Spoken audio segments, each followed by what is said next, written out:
Everyone in the restaurant watched as the CEO calmly folded the contract, stood up, and whispered 5 words in the single dad's ear, words that shattered his world more than the betrayal that brought him there.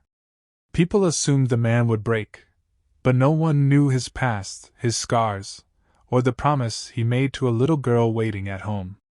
And by the time the truth came out, by the time love, power, and regret collided, every person involved would wish they had never underestimated him. Ethan Ward had stopped believing in fairy tales long ago. Life forced that out of him. His wife passed away 3 years after their daughter Lily was born, leaving him alone with sleepless nights, medical bills, and a toddler who deserved a better world than he could provide.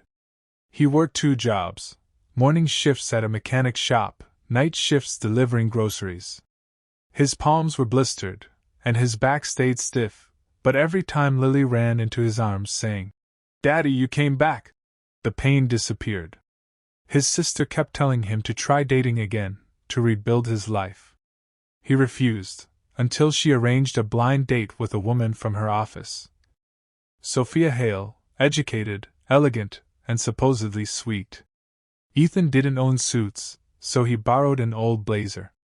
He combed his hair, washed his hands with the cheap citrus soap Lily loved, and took a deep breath.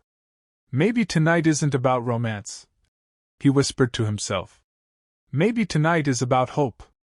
When he reached the upscale restaurant, he instantly realized he didn't belong. Men in tailored suits. Women with diamonds. The kind of place where waiters judge the price of your watch. Ethan kept wiping his palms on his pants, praying he wouldn't embarrass himself. Sophia arrived 10 minutes later, stunning, confident, and already bored. She glanced at Ethan's shoes and frowned. Ethan still smiled and stood like a gentleman. The first 15 minutes were cordial, small talk, soft laughter, spoon-tapping nerves. Ethan talked about Lily, proudly, softly, with the kind of love that broke and healed lives. But when Sophia learned he was a single dad, her smile died. She leaned back, arms crossed. "You should have mentioned that earlier," she muttered coldly. Ethan blinked. "Does it change things?" "Yes. I don't date men with baggage."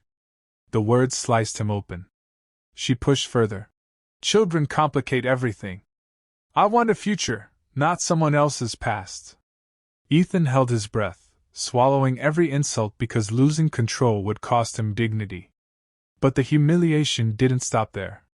The restaurant door opened and in walked Adrian Cole, multimillionaire CEO, Sophia's new, real option. She had secretly invited him. The blind date was nothing but bait. Ethan was the joke.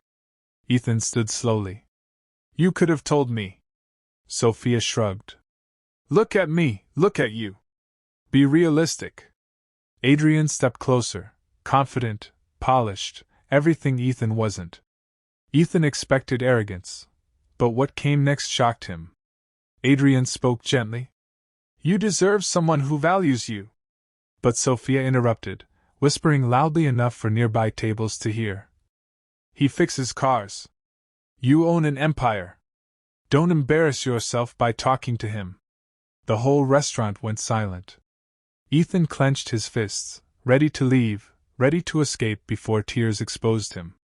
But Adrian wasn't done, not yet. He requested a private corner for 3. He asked Ethan to sit. He stared at Sophia like a teacher disciplining a child. What followed wasn't advice. It was an assessment. "How a person treats others reveals who they are," Adrian said. "You judge him by income. I judge him by character." Sophia rolled her eyes. "So what? You want him as your charity project?" Ethan stood again. "No one owes me anything. I came hoping for kindness. That was my mistake." But the CEO had one last move. He slid a contract across the table, something that shocked Ethan. "I read your shop's reviews. You are skilled, reliable, loyal. I want to offer you a position managing maintenance across my automotive holdings." Ethan froze. "Why me?" Adrian smiled. Because real men show up for their children. That's leadership. Sophia gagged dramatically. You're hiring him? This is insane. And then, Adrian leaned toward Ethan and whispered 5 words only he could hear. Don't let her define you. But Ethan didn't celebrate. He didn't smile. Those 5 words didn't empower him, they broke him. Because deep down, Ethan knew. He had let everyone define him: grief, poverty, pity, loneliness. He walked out of the restaurant trembling, not because of humiliation, but because he feared something worse. Hope. Ethan didn't take the offer, not immediately. He drove home in silence, staring at the city lights like accusations. Hope meant risk. Hope meant heartbreak. Hope meant Lily asking questions he wasn't ready to answer. That night Lily was waiting with a crayon drawing. Stick figures, Daddy, Mommy in heaven, and Lily holding his hand. Ethan knelt and hugged her, tears wetting her hair. She whispered, Daddy, you came back again. And that simple sentence crushed him, because someday he feared he wouldn't. For a week, Ethan avoided Adrian's calls. Doubt kept winning. Men like you don't rise. You don't belong in boardrooms. You fix cars, stay in your lane. But life forced a turning point. The mechanic shop closed without notice. Ethan stood on the sidewalk holding his last paycheck, a number too small to feed a child for a month. That night, he broke down in the kitchen. He hid his face, but Lily heard his sobs. She patted across the floor and wrapped him in tiny arms. It's okay, Daddy. We can share my cereal. That sentence saved him. He wiped his tears, picked up his phone, and finally called back. Adrian's voice was calm. Are you ready? Ethan exhaled. I don't know if I'm enough. Adrian responded. You're enough because you show up. Let me help you show up bigger. And Ethan said yes. Months passed. Ethan trained, learned business ops, and became a respected manager. The same hands that once tightened bolts now approved budgets and coordinated teams. His confidence grew, but his humility stayed. Sophia saw him again at a corporate charity gala. She froze, a man once invisible now wearing quiet dignity. She smirked, pretending superiority. I could have tolerated you, you know. Maybe. Ethan didn't respond with anger. He simply said, My daughter deserves someone who sees value before success. Sophia flushed, because he no longer needed validation. But the emotional climax came when Ethan stood in Adrian's office one evening, eyes filled with gratitude. You changed my life, Ethan said. Adrian shook his head. No.